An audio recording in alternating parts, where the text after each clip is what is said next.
میرے حضور نے یہاں تک فرمایا کہ جو شخص قرآن پڑھتا ہے اس کے لہجے میں لکنت کی وجہ سے یا عجمی ہونے کی وجہ سے وہ اٹکتا ہے اور اس کا لہجہ ٹوٹتا ہے، تو میرے حضور نے فرمایا اللہ اس کو دوہرا ثواب عطا کرتا ہے، ایک قرآن پڑھنے کا ثواب اور ایک اس کو اٹکنے سے جو تکلیف ہوتی ہے، تو فرمایا اللہ اس کا بھی اس کو ثواب عطا کرتا ہے۔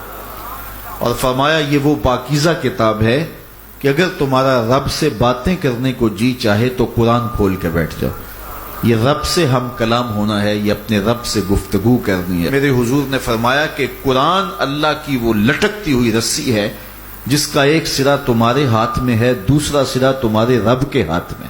تو خوش نصیب ہیں وہ لوگ جو اس کتاب کے ساتھ جڑ جاتے ہیں اور وہ دھرتی، وہ مقام، وہ جگہیں فیروز بخت ہیں کہ جہاں قرآن مجید کی تلاوت ہوتی ہے۔ گھروں کو قبرستان نہ بناؤ، گھروں میں نوافل ادا کرو اور قرآن مجید کی تلاوت سے اپنے گھروں کو آباد کرو۔ اگر گھر میں روزانہ کی بنیاد پہ قرآن مجید کی تلاوت کا معمول بن جائے تو پھر کوئی جن، کوئی بھوت، کوئی آسیب اور کوئی بدرو آپ کو تنگ نہیں کر سکتی۔ جہاں قرآن کی تلاوت تسلسل کے ساتھ ہوتی ہوگی وہاں جن نہیں ہوگا، وہاں ٹونے نہیں ہوں گے، وہاں جادو نہیں ہوگا، وہاں سایہ نہیں ہوگا، وہاں رحمت الہی کا سائبان تان دیا جائے گا۔ جہاں قرآن پڑھا جائے وہاں نزول باران ہوتا ہے، رحمتوں کی برسات ہوتی ہے۔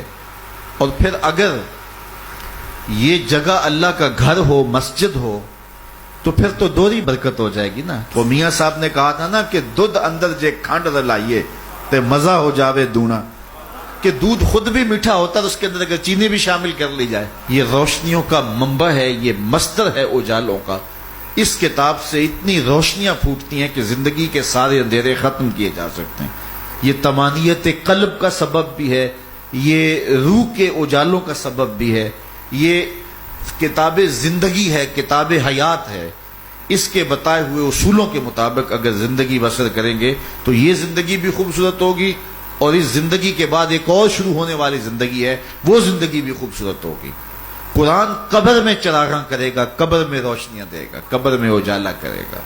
اس کتاب کے اندر ایسے ایسے شفا کے نسخے رکھے گئے ہیں کہ ہماری زندگی کے روز مرہ مسائل کا حل ہے۔ مثال کے طور پہ آج کل ہر بندہ معاشی طور پہ پریشان ہے، تو سورہ واقعہ صرف 3 رکوعوں پر مشتمل ہے۔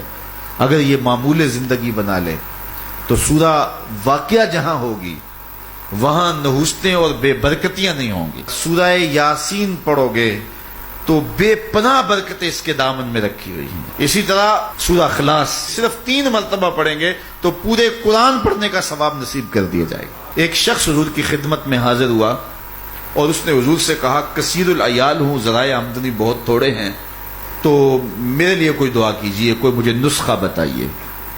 تو آقا کریم نے اس کو جو نسخہ بتایا سنا۔ فرمایا جب گھر جائے تو گھر والوں کو السلام علیکم کہہ دیا کرو۔ یہ کتنا سوکھا نسخہ ہے اور کتنا اچھا وظیفہ ہے، گھر والے بھی خوش، اللہ رسول بھی خوش۔ اس کے بعد 1 مرتبہ سورہ اخلاص پڑھ لیا کرو۔ غربت توڑ نسخہ، جب بھی گھر جاؤ السلام علیکم، اس کے بعد 1 مرتبہ سورہ اخلاص۔ اور میرے حضور نے فرمایا کبھی ایسا ہو کہ تو گھر جائے، گھر میں کوئی بھی موجود نہ ہو، تو فرمایا عمل چھوڑنا نہیں، فسلم علیہ، پھر مجھے سلام کہہ دینا۔ وہ اپنے نام لیواؤں کو تنہا چھوڑتے کب ہیں، جہاں ہم دم نہ ہو کوئی وہاں سرکار ہوتے۔ وہ کہتے ہیں میں عمل شروع کر دیا، گھر جاتا السلام علیکم، اس کے بعد السلام علیکم کے بعد میں سورہ اخلاص 1 بار پڑھ دیتا۔ اس عمل کی برکت سے میں نے تو امیر ہونا ہی ہونا تھا، میرے ہمسائے بھی امیر ہو گئے، میرے ہمسائے بھی امیر ہو گئے۔ تو قرآن کو اپنی زندگی میں بسا لو، قرآن کو شامل کر لو، دنیا بھی سنورے گی، قبر بھی سنورے گی، نزا کا عالم بھی سنورے گا، حشر میں بھی اجالے ہوں گے، جنت کی بہاریں بھی نصیب ہوں گی، اور رسول اللہ کا ساتھ نصیب ہوگا۔